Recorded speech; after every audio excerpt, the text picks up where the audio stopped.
बंदों गुरुपद कंज कृपा सिंधु नर रूप हरि महामोहतम पुंज जासु वचन रवि कर। सत्संग योग में एक शब्द आया है ओंकार ध्वनि नान दैन नादैन नाथो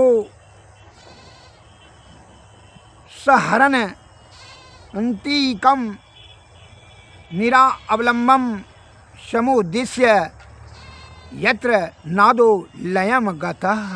अर्थात ओंकार ध्वनात्मक नाद के साथ प्राणवायु का रेचक पुरका आदि कम से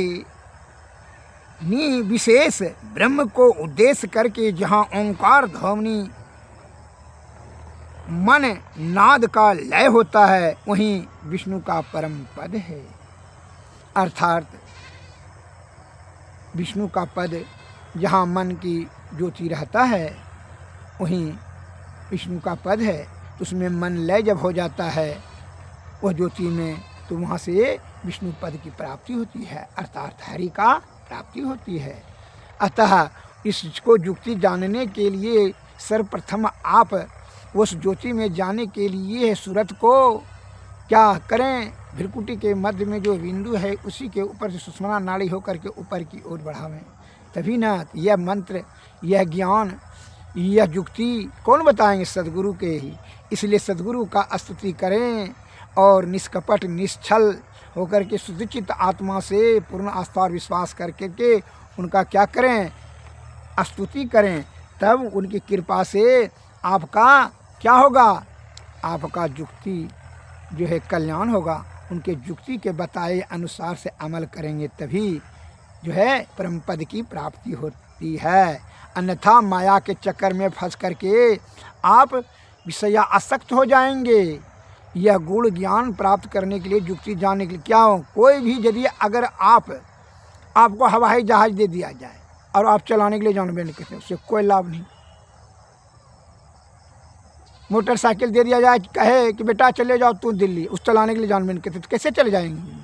अब आज दुबे आपको चला भी लिए तो जो हड़मड़ा करके कोई एक्सीडेंट होकर के देह हाथ चूर हो जाएगा, गाड़ी भी देगा तो देह हाथ भी आपका नाश हो जाएगा।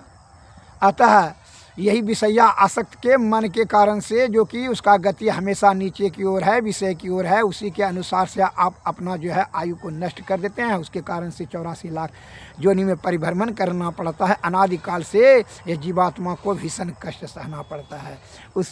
इसके मुक्ति के लिए सदगुरु की कृपा आवश्यकता है। इसलिए गुरु की कैसे स्तुति करें, हमारे गुरु महाराज ने कहा है भजुमन सत गुरु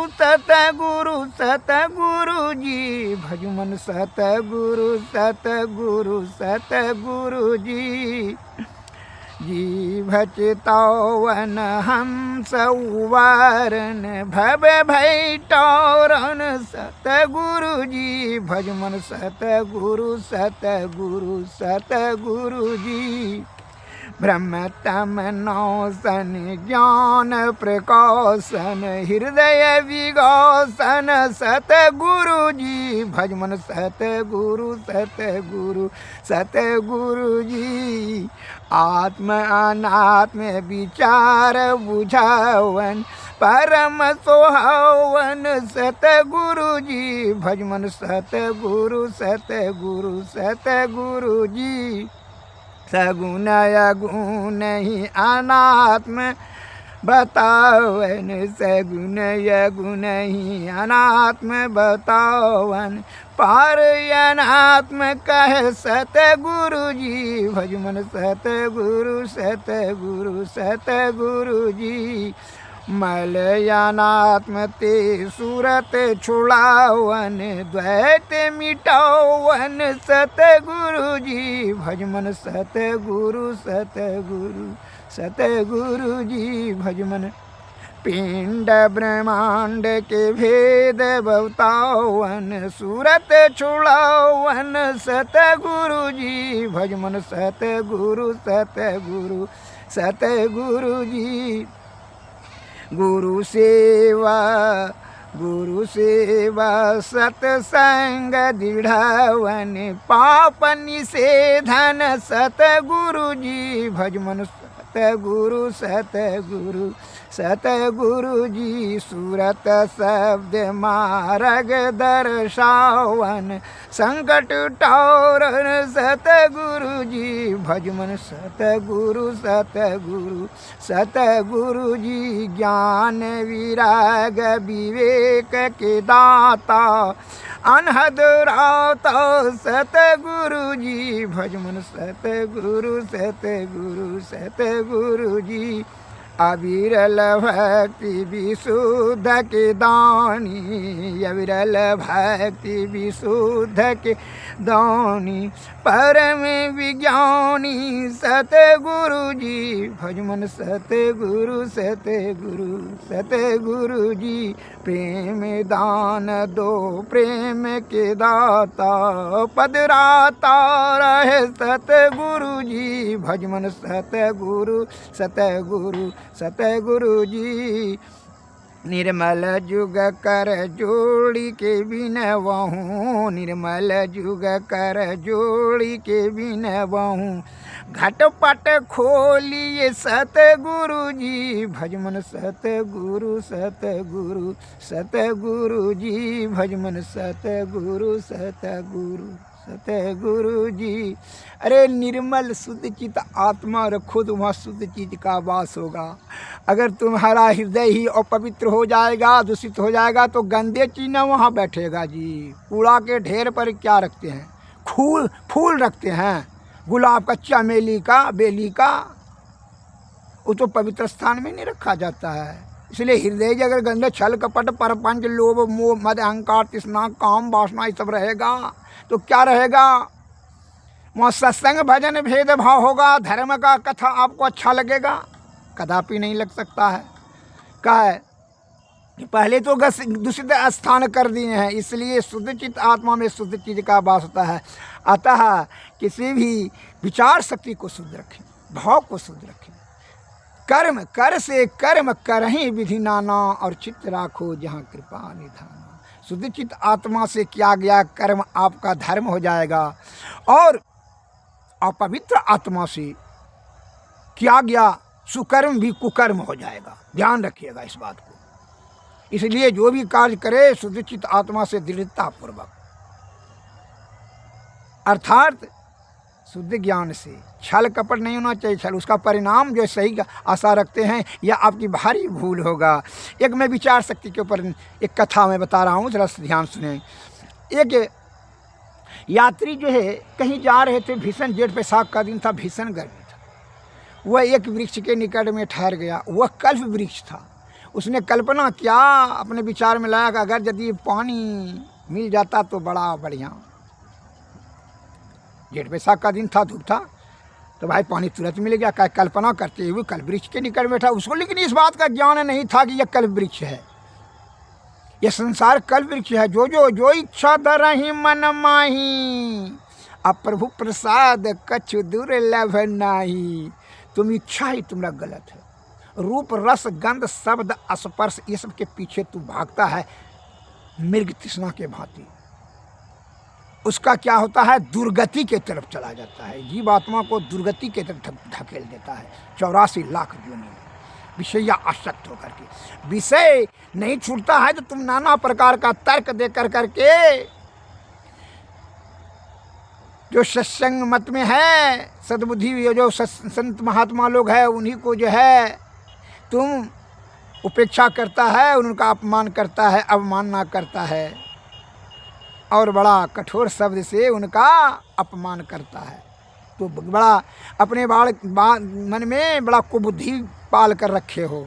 ऐसा कुबुद्धि छोड़ दो। विचार शुद्ध कर करके यह संसार में जो है जीवात्मा को परम ब्रह्म की प्राप्ति करने के बारे में हमेशा प्रयत्न रहो। इसके लिए नहीं जानते हो युक्ति सदगुरु के शरण में जाओ निष्कपट होकर के निश्चल होकर के।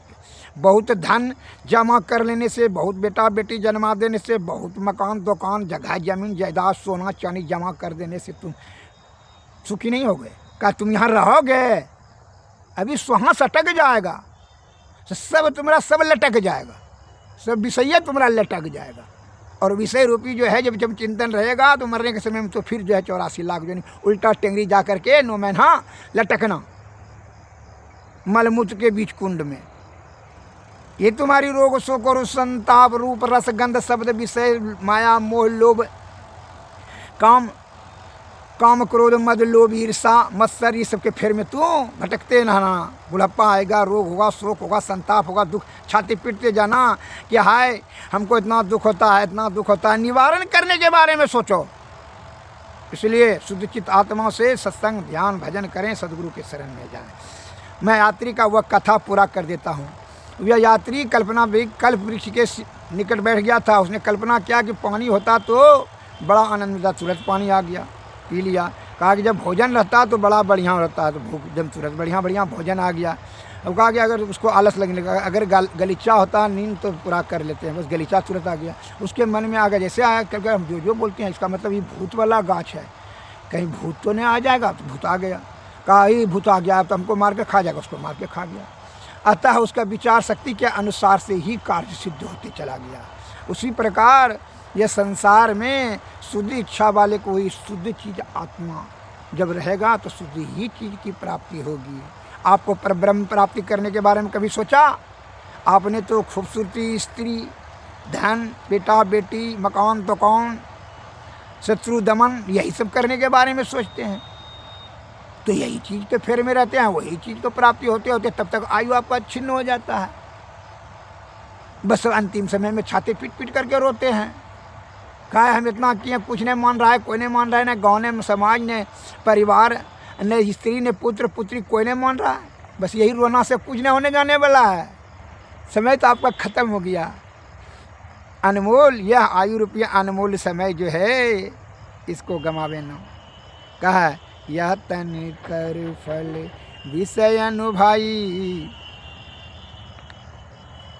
स्वर्ग में अल्प अल्प दुखदाई। विषय भोग के लिए यह शरीर नहीं मिला है। देखिए एक बात सुन लीजिए। अतः इसकी निवृत्ति करने के लिए अर्थात जीवात्मा को परम आत्मा में मिलाने के लिए आप सदगुरु के शरण में जाएं। सदगुरुवे नमः, सदगुरुवे नमः। जय हिंद।